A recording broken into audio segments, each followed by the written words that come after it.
Nestled between Syria, Saudi Arabia, Iraq, and Palestine, the country of Jordan stands as a link between Asia, Europe, and Africa. I'm Zaid Shiyab, I'm Jordanian, and I've lived here my whole life. In this guide, I will show you the best ways to experience my country. Jordan is named after the Jordan River that you can see right here, dividing Jordan and Palestine. The country of Jordan is home to about 10 million people, and more than a third of the population lives here in Amman. There are two seas you'll hear about often in Jordan. The Red Sea right here, and the Dead Sea right here. And this large eastern branch is mostly desert. Most of the sites run along this western border, and if you visit, it's likely this will be where you spend all your time. The capital city of Amman is one of the world's oldest continuously inhabited cities, and it is right here, in north-central Jordan. Most visitors spend some time here, since Jordan's main international airport is just 30 minutes south. Amman is built across 7 hills, so be prepared for lots of elevation changes as you walk around. The Arabic name for hill, Jabal, is used in the name of several significant parts of the city, such as Jabal Amman and Jabal Al-Webde. I want to point out 2 landmarks visible from huge portions of the city. The first of these is the Amman Citadel, right here. Located at the top of the hill, it not only gives a perspective of the city's incredible history, but stunning views of the entire urban area. The other is the Ragadan flagpole, flying a massive Jordanian flag. This flagpole was planted in the same spot where the first flag of Jordan was raised and is one of the tallest in the world. Not only is the city full of interesting history and culture, but it will likely be your home base during your time in Jordan, so it will be helpful to be familiar with this city.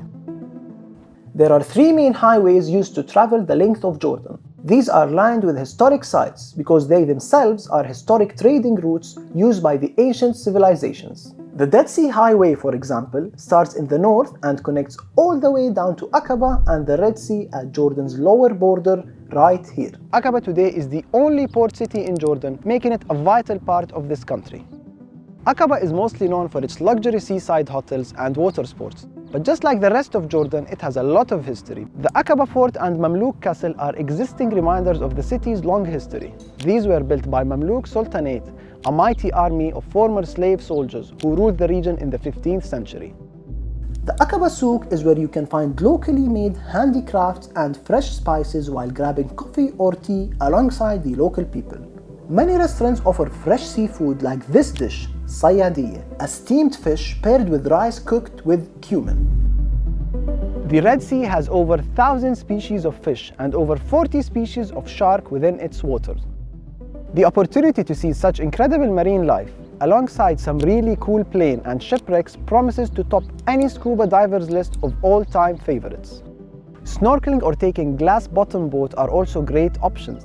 The crystal clear water offers you great visibility.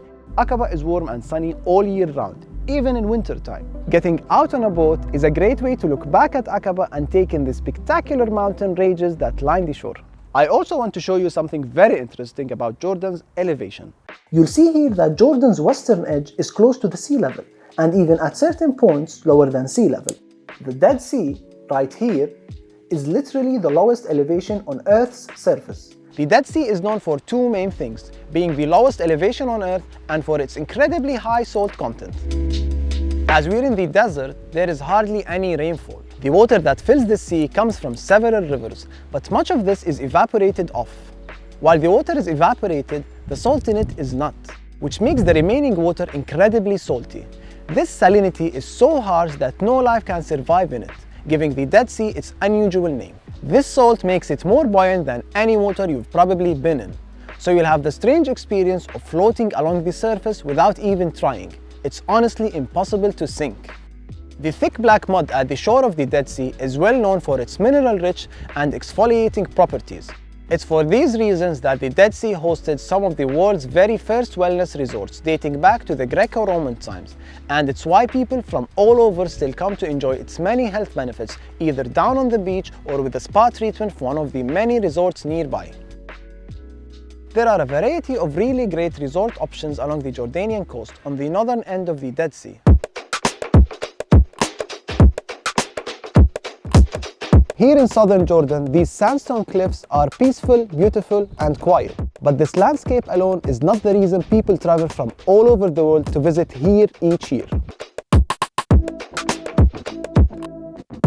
Thousands of years ago, the smooth sandstone was carved into this massive, intricate facade behind me. But this isn't the only carving in this canyon. It's filled with them.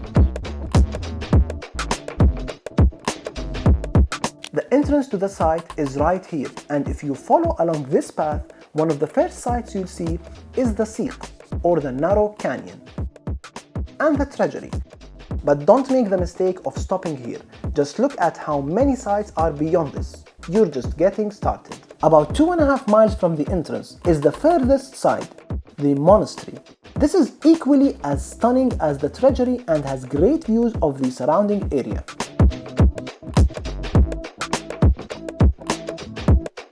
If you're interested in seeing the unique experience of seeing the ancient city at night, where the Siq and treasury are illuminated by candlelight, you will have to pay an additional fee.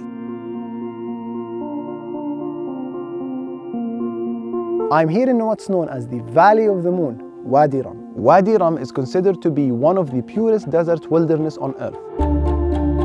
This national park is in southern Jordan, just a 2-hour drive from our last stop in Petra.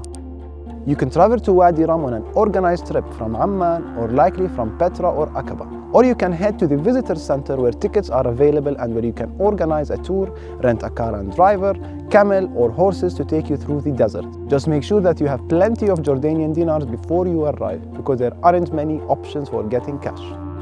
Although it's an incredibly harsh environment, nomadic communities have called this desert home for thousands of years. To them, an intimate knowledge of desert routes, hidden water sources, and edible natural plants have become the key to living in this arid place. We've covered a lot, but this is still such a small portion of what there is to see in Jordan. Jordan has something for everyone. Thank you. Shukran.